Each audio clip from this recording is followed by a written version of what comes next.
Hello, everybody. We're going to do another volume, but this one's going to be a little bit different. It's not a volume of rotation.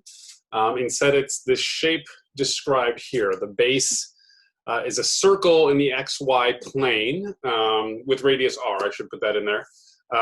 Each cross section, so we've got this shape, and we're going to imagine slicing it, is a square perpendicular to the x-axis, or really coming straight up and down out of the plane, with one side in the circle spanning the circle parallel to the x-axis or y-axis. So it's a bit confusing. Let's see if we can understand what this is. So I'll start with, there's a little graphic representation of this, right? So you can kind of see, let's start actually with this bottom right corner. That circle that we see is the circle we're talking about. The shape is above it, and if you take cross sections, that's what we're seeing here, these slices. And each slice is a square. It's the side length of the square is just the width of the circle at that point, right? You see these lines going across the circle. So if you add up enough of these squares, right, we get this shape that we see on top, okay? Might still be a bit difficult to imagine. Here we see a whole bunch of cross sections as we rotate. But that's the shape we're trying to describe in this problem, okay? So with that in mind, let's go ahead and see what we can do about this. So let me share with you the right screen. There we go. Let's see what we've got to do. So let's think about some of the rules we have and how exactly we're going to approach this problem. So first of all, I'm going to try to sketch a useful image for myself. Let's start with some axes. So I'm going to kind of draw the XY plane at an angle first.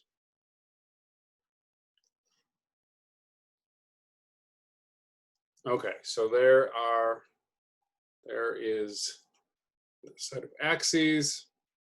And so we've got this circle, trying to draw it in, oops, I don't want that to be black. Or red, I mean. All right, well, let's go to the pen. So our circle in the plane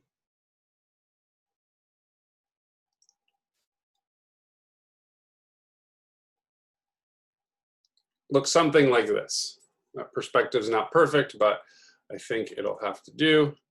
Maybe I can move these a little bit. Let's see if this works. Oh, well, it's not working well for me. All right, so we're going to imagine, I just want to draw one slice of this shape. If I were to take a cross section, so this object, this volume is above this circle. Let's call this the x-axis and this the y-axis. So we're looking at it at an angle. If I take a slice of it this way, right? So that's one side of my square. The square is coming up like this, right? Notice one side of the square is parallel to the y-axis. Pretend I drew that line perfectly parallel, right? We can slice over here, and we've got the same thing. We've got a different sized square over here. So depending on which x value we're at where we slice it, we get these different square shapes. I'm not going to really attempt to draw the actual shape. It's pretty difficult to draw. We don't really need to have an accurate picture for this.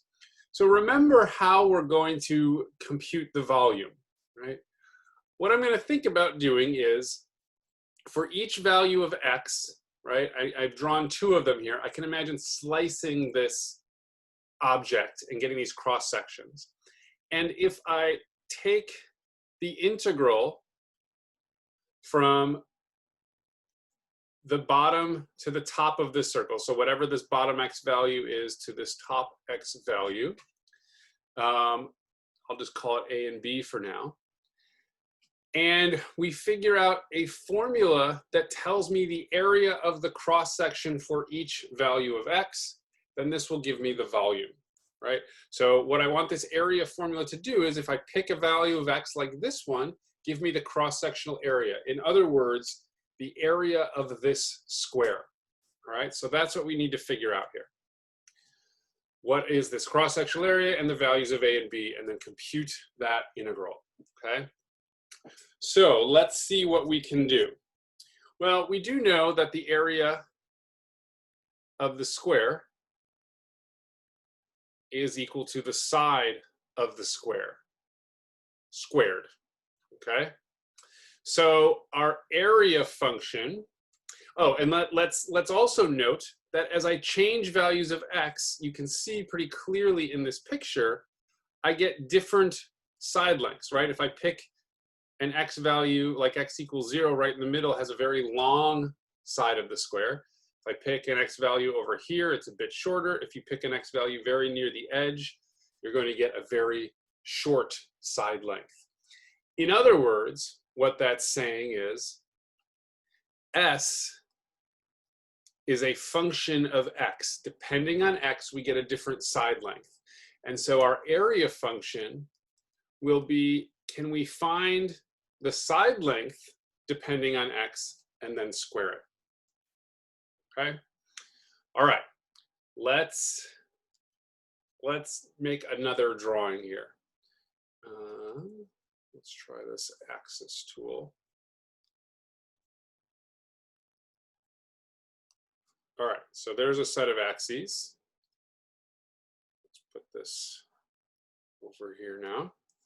And I want to have a circle on this set of axes representing the circle,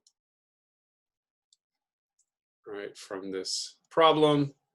Let's maybe make it red and a little thicker. Okay, and then let me try to put it a little more in the middle. All right, that looks pretty good. There's our circle. Okay, now when we're making these little slices here, what that means is we're taking a slice like this, right? And then this square would be coming out of the screen at you. So this object right now we're looking at it from above is one way to think about this. This is our x and our y axes. So we need to figure out, right? Again, we can see pretty clearly here. If I choose an x over here, the side length is very small. If I choose x in the middle, I get a larger side length. If I choose x like over here, it's somewhere in between those two, right? So depending on x, we get a different side length. Well, what determines the side length is this circle. So what we need to do is come up with a way to write down, we need to write down an equation for this circle. And this is something we know. It's a circle at the centered at the origin, and the formula for that is x squared plus y squared equals r squared. So we're not giving it a specific radius, just saying any circle whose radius is r, okay? Now, if I pick a point on this circle, its coordinates are some xy coordinates, okay? This distance here will be 2y, will be y, and this distance here will be y. That means the side of our square is 2 times y, right? But remember, we want a function of x, right? Because we're gonna move through all the possible x values and add up all the areas. You know, that's like the intuition behind this. So I want to replace y, the value here, the length here from the x-axis to the point on the circle directly above the x coordinate we've chosen, with some function of x. And that comes from the circle equation, because what we know is each point on this circle satisfies this equation. So if we're given an x value, the y value must be, so I'm just taking this equation and solving for y, r squared minus x squared, square root of r squared minus x squared, right? So we just subtract x squared and take the square root. I'm taking the positive value. That would be the top, right? This upper part of this side. The bottom part would be exactly the same distance going in the negative direction, okay? Well, now I have my side equation. It's 2 times the square root of r squared minus x squared. Okay. So now this is what I can use back in our area formula. The area formula is the formula for the side, which we've just discovered down here, squared. So 2 square root of r squared minus x squared squared, which will give me 4 r squared minus x squared. All right, so far so good. So now we can set up our volume integral. We'll come back to the bounds in a second. Right now I'm just going to put in this equation. Remember, we're thinking of r as a constant. It's the radius of whatever particular circle we're thinking of when we make this shape. All right, now the bounds, we just need to know how far to the left and the right this goes, but that's an easy task. It's a circle with radius r, so we know the coordinates of these 2 points are negative r0 and r0, so we're going to go from x equals negative r up to positive r. And there is our integral. And so our last job is just to figure out this integral. So I'm going to do a little bit of work here, though. If we notice this equation in here, the integrand, 4 times the quantity r squared minus x squared, is an even function. Okay? Even functions just means if you put in a positive value and the corresponding negative value, the same thing pops out, right? So if I put in 2 to this equation or negative 2, either way I get 4 times r squared minus 4, right? Doesn't matter if I put in positive or negative x, you get the same thing coming out, which means it's an even function. And there is a fact about even functions, and we take their integrals over a symmetric interval, right? So we're going to the same distance on the left of the origin as we are to the right. We can change this as twice the integral from 0 to r. Okay? Now, you don't have to do this. I'm only doing this because it's going to make computation slightly easier because we're going to have a 0 to compute with, and zeros to compute with are generally pretty easy, right? Things will disappear nicely instead of having to, you know, make some more computations with negative r. I can further pull that 4 out front, so the 8 times, or 4 times 2 gives me 8, 0 to r squared minus x squared dx. And then we take our antiderivative. So the antiderivative here, r is a constant, so r squared is a constant, so the antiderivative of a constant is just that constant times x, and then 1/3 x cubed. And we need to evaluate this from 0 to r. Now you see why I used that 0 instead of going to negative r, because the second part of this difference is going to disappear. Putting in zeros for x's goes away. So what are we left with? When I put r in for x, r squared x becomes r squared times r, or r cubed, and I get minus 1/3 r cubed. And so if you take r cubed minus 1/3 r cubed, you get 2/3 r cubed. And we can simplify and say the volume is equal to 16/3 r cubed.